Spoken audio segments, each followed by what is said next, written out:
അത് ഇത് മാത്രമല്ല, എന്ത് വിഷയത്തെ പറ്റി ആയിക്കോട്ടെ.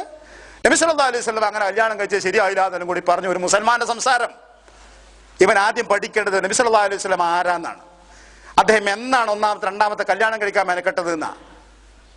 25 വയസ്സ് പ്രായമുള്ള സുമുഖനായ ഒരു പയ്യൻ, കണ്ടാ കൊതിക്കുന്ന ഒരു പയ്യൻ, ചെറുപ്പക്കാരൻ, 40 വയസ്സായ ഒരു സ്ത്രീയെ, അതും നേരത്തെ 2 വിവാഹം 2ലും കുട്ടികളുമുള്ള ഒരു സ്ത്രീയെ, അത് മതി എനിക്കത് തീരുമാനിച്ച ഒരാളാ. അത് ദാരിദ്ര്യം കൊണ്ട് ഗതികെട്ട് പോയി കെട്ടിയതല്ല, ഒരാളെ കിട്ടാഞ്ഞിട്ട് ഒടുവിൽ കെട്ടിയതുമല്ല. മക്കയിൽ ഓരോ പെണ്ണും കൊതിക്കുമായിരുന്നു മുഹമ്മദ് അല്ലമീൻ തന്റെ ഭർത്താവായി കിട്ടിയാൽ തിരക്കടില്ല. അറിയാം, ചരിത്രപഥ. അക്കാലത്ത് ആ മനുഷ്യന്റെ മനസ്സെന്താണെന്നറിയോ? ആ മനസ്സ് ഇത്രയൊക്കെ ജീവിതമുള്ളൂ. ആ സ്ത്രീ താഹിറ, പരിശുദ്ധ എന്നാണ് അവരെ അറിയപ്പെടാറ്. എങ്കിൽ എനിക്ക് ആ സ്ത്രീ മതി. 2 വിവാഹം നടന്ന സാരല്ല, പ്രസവിച്ചതാ അതൊന്നും സാരല്ല. ആ ചെറുപ്പക്കാർ കുട്ടി അങ്ങനെയാ. കുട്ടിക്കാലത്തെ മൂത്താപ്പ പിന്നെ പിതാമഹൻ ഉപ്പാപ്പ മരിച്ചപ്പോഴേ, അബ്ദുൽ മുത്തലിബ് മരിച്ചപ്പോഴേ 8ാം വയസ്സിൽ 8 വയസ്സായ കുട്ടിന്റെ ബോധം എന്താ?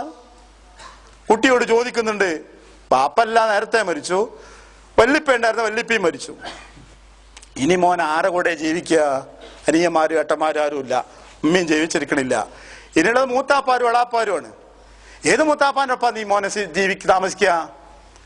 അബൂലഹബ് മൂത്താപ്പാന്റെ ഒപ്പം പോയിക്കോ, കാരണം നല്ല പൈസക്കാരൻ, അവിടെ നല്ല സുഖ. അബൂ താലിബ് മൂത്താപ്പാന്റെ അവിടേക്ക് പോകണ്ട, അവർക്ക് ഭയങ്കര കഷ്ടപ്പാട് ബുദ്ധിമുട്ടൊക്കെയാണ്. പക്ഷെ ആ കുട്ടിയുടെ തീരുമാനം എന്താ അറിയോ? എനിക്ക് അബൂലഹബ് മൂത്താപ്പ വേണ്ട, എനിക്ക് അബൂ താലിബ് മൂത്താപ്പ മതി. നിങ്ങൾ ആലോചിച്ച് നോക്കൂ, ഇസ്ലാമി ചരിത്രത്തിൽ പിന്നെ ഉണ്ടായത് എന്താ? നബി സല്ലല്ലാഹു അലൈഹി വസല്ലം പ്രവാചകനായി തീർന്ന ഒരു കാലഘട്ടത്തിൽ നബിയുടെ സംരക്ഷകൻ, സല്ലല്ലാഹു അലൈഹി വസല്ലമയുടെ സംരക്ഷകൻ അബൂലഹബ് ആയിരുന്നുവെങ്കിൽ എന്തുമാത്രം ഇടങ്ങാറാ നബിക്ക് ഉണ്ടാവുക. നേരെ മറിച്ച് അബൂ താലിബ് പറഞ്ഞ വാചകം എന്താ അറിയോ? ഈ മുന്നോട്ട് പോയിക്കോ, ഞാൻ എന്റെ കൂടെ കൂടുന്നില്ല, പക്ഷെ മുന്നോട്ട് പോയിക്കോ, എന്റെ തടിമ റൂഹിലെടുത്തോളം കാലം ഒരു കുട്ടി തന്നെ ഒന്നും ചെയ്യില്ല. ആ കുട്ടി 8ാം വയസ്സിലെടുത്ത തീരുമാനം ജീവിതത്തിന്റെ ബാക്കി ഭാഗത്ത് ഉപകാരപ്പെട്ടു എന്നല്ലേ? ഇത് പറയാൻ വഴിയുണ്ടോ ആ കുട്ടിക്കെന്ന്? അല്ല, ആ കുട്ടിയുടെ മനസ്സും തലയും അതാണ്, ബുദ്ധി അതാണ്, സ്വഭാവം അതാണ്, ആ ഊട്ടപ്പെട്ടിരിക്കുന്ന രീതി അതാണ്, ആ പ്രകൃതം അതാണ്.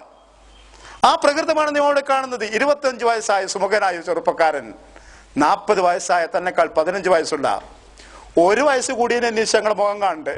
1 വയസ്സ് കൂടിയതിന് ഒരിക്കൽ കെട്ടിച്ചാണ് ഇവനെ പറയും വേണ്ട, പ്രസവിക്കും കൂടി ചെയ്താ വേണ്ട, 2 കെട്ടിച്ചു, പ്രസവിച്ചു, 15 വയസ്സ് ഡിഫറൻസ് ഉണ്ട്. സ്വീകരിച്ചു. എന്നിട്ട് ആ കുടുംബജീവിതം ശാന്തം, സ്വച്ഛം, സമാധാനം, മക്കളുണ്ടായി. എല്ലാ മക്കളും, അവസാനം പറഞ്ഞ ഇബ്രാഹിം ഒഴിച്ചു ബാക്കി എല്ലാ മക്കളും അതിൽ തന്നെ ശാന്തമായ ഒരു കുടുംബജീവിതം. ആ സ്ത്രീ മരണപ്പെട്ട വർഷത്തെ, ആ ഭാര്യ മരിച്ച വർഷത്തെ പേര് വിളിച്ചു, ഇത് ദുഃഖത്തിന്റെ വർഷമാണ് എനിക്ക്, നമുക്ക്. ഒരു ഭാര്യയോട് ഇതിനേക്കാൾ സ്നേഹം കാണിക്കണോ?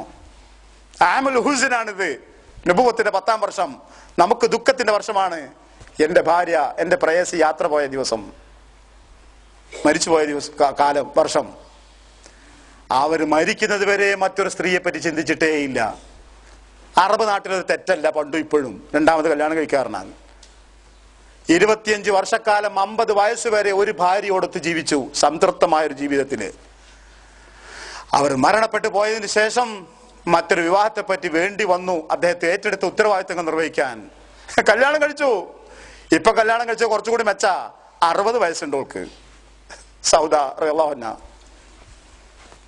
60 വയസ്സായ ഒരു പെണ്ണിന് 50 വയസ്സായതൊക്കെ കല്യാണം അന്വേഷിക്കട്ടെ. എന്നിട്ട് ഞാൻ ദൂരെ നിന്നിട്ടേ പറയാൻ പറ്റുള്ള വിഷയം തന്നെ അല്ലേ?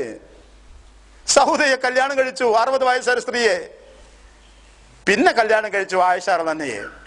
ഒരിക്കലും അവർക്ക് 6 വയസ്സല്ല. ഇനി 6 വയസ്സായ കുട്ടീനെ കൂടി നിങ്ങൾ താരതമ്യം ചെയ്ത് നോക്കി. ഞാൻ അങ്ങനെ കൈപിടിച്ച് കിടക്കുക ഒരു കുട്ടീനെ, ഒക്കത്തൊക്കെ കുട്ടീനെ. ഇതാരാ അതിന്റെ കെട്ടിയോളാന്ന് അങ്ങനെ ഉണ്ടാവും? ഈ ഒരു ചിത്രം ഉണ്ടായി ഞങ്ങൾ വിചാരിക്കുന്നത് ഇല്ല. ആയിഷ റളിയല്ലാഹു അതിനു മുമ്പ് 2 പേരെങ്കിലും അവിശ്വാസികളായ ആളുകൾ കല്യാണം അന്വേഷിച്ചിട്ടുണ്ട്. എങ്ങനെ കണക്ക് കൂട്ടിയാലും 14-ൽ കുറയാത്ത പ്രായം അവർക്ക് ഉണ്ടാവണം. ബാക്കിയുള്ള വിശദാംശങ്ങൾ പറയുന്ന സന്ദർഭമല്ലേ ഇത്? ഞാൻ പറഞ്ഞത് അതല്ല, ഇതാണ് യാഥാർത്ഥ്യം എന്നിരിക്കെ, വസ്തു എന്നിരിക്കെ ഒറ്റവാക്കിൽ അങ്ങ് പറയാ നമ്മളെ നബി ഒക്കെ നന്നായി, ആ കല്യാണം കഴിച്ച് ഇവൻ ആരാണ് അറിയാതെ വിവരമില്ലാതെ സംസാരിക്കുന്നവൻ. അതന്നെയാണ് ഇവിടെയും സംഭവിക്കുന്നത്.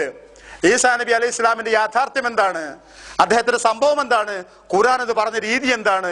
അറബി ഭാഷയിലെ പ്രയോഗങ്ങൾ എന്താണ്? ഖുർആൻ പറഞ്ഞു ഉയർത്തി, എന്നിട്ട് പറഞ്ഞു തിരിച്ചു വരും. സൂറത്ത് സുഖ്റുഫ് 61-ാമത്തെ ആയത്ത്, വഇന്നഹു തീർച്ചയായും അദ്ദേഹം ലഇൽമുൽ ലിസ്സാഅ ലോകാവസാനത്തിന്റെ അടയാളമാകുന്നു. ഞാൻ പറഞ്ഞതിൽ എന്തെങ്കിലും തെറ്റോ അവിവേകം ഉണ്ടെങ്കിൽ മനുഷ്യരുടെ അബദ്ധം പറ്റാലോ. എടുത്ത് വായിക്കേണ്ട മേലാരെ പറ്റിയാ പറഞ്ഞത്? ഒരു ലമീർ, ഒരു പ്രോനൗൺ ഉപയോഗിക്കുമ്പോ അദ്ദേഹം, അവൻ എന്ന് ഉപയോഗിക്കുമ്പോ മുമ്പ് ആരെങ്കിലും കുറിച്ച് പറഞ്ഞിട്ടുണ്ടാവണം. മുമ്പ് പറഞ്ഞത് എന്താ അറിയോ? ഈസബിന് മറിയമിന്റെ പുത്രൻ ഈസാ നബി അലൈഹി ഇസ്ലാമിനെ. അദ്ദേഹത്തെ പറ്റി 2-3-4 ആയത്തുകൾക്ക് മുമ്പിൽ സംസാരിച്ച് ഇങ്ങനെ വന്നിട്ട് ഇങ്ങനെ പറഞ്ഞിട്ട് വന്നു, ഈസാ നബി അലൈഹി സ്വലാം ഇങ്ങനെയാണെന്ന് പറഞ്ഞിട്ട് വന്നു.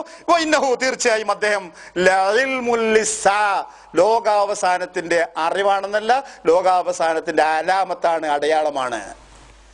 നൂറ്റാണ്ടുകൾക്ക് മുമ്പ് ഈസാ നബി അലൈഹി സ്വലാം മരണപ്പെട്ടു പോയിട്ടുണ്ടെങ്കിൽ നൂറ്റാണ്ടുകൾക്ക് ശേഷമോ എപ്പോഴോ വരാനിരിക്കുന്ന ഒരു ലോകാവസാനത്തിന് അദ്ദേഹം എങ്ങനെ അടയാളമാവുക? ഇത് ഖുർആനാണ്. നമ്മുടെ ആളുകൾ തെറ്റിദ്ധരിച്ചിരിക്കുന്നു. ആ തെറ്റിദ്ധാരണക്കും അർത്ഥമല്ല. ഈസാ നബി അലൈഹി സ്വലാമിന്റെ തിരിച്ചുവരവിനെ കുറിച്ച് പറഞ്ഞത് മുഹമ്മദ് മുസ്തഫ സല്ലല്ലാഹു അലൈഹി വസല്ലം ആണെങ്കിൽ മതി, അത് മതി ഒരു മുസൽമാന്. പക്ഷെ ചിലര് പറയാറ് അത് ഹദീസ് അല്ലേ എന്നൊരു മട്ടാണ്. ആ മട്ടിനെ തന്നെ സമ്മതിക്കാൻ വയ്യ. അല്ല, നബി സല്ലല്ലാഹു അലൈഹി വസല്ലം ഡ്യൂട്ടി ഖുർആൻ വിശദീകരിക്കല. ഖുർആനിൽ പറഞ്ഞത് വിശദീകരിച്ചു. അദ്ദേഹം തിരിച്ചു വരും. ലയൂശിക്കന്ന അയൻസില ഫീകും ഇബ്നു മറിയം, മറിയമിന്റെ പുത്രൻ ഈസാ നബി അലൈഹി സ്വലാം തിരിച്ചു വരാറായിരിക്കുന്നു. ഏതാണ്ട് ഫയക്സിറു സലീബ, കുരിശ് പൊട്ടിക്കും. വയഖ്തുലുൽ ഖിൻസീറ, പന്നികളെ കശാപ്പ് ചെയ്യും.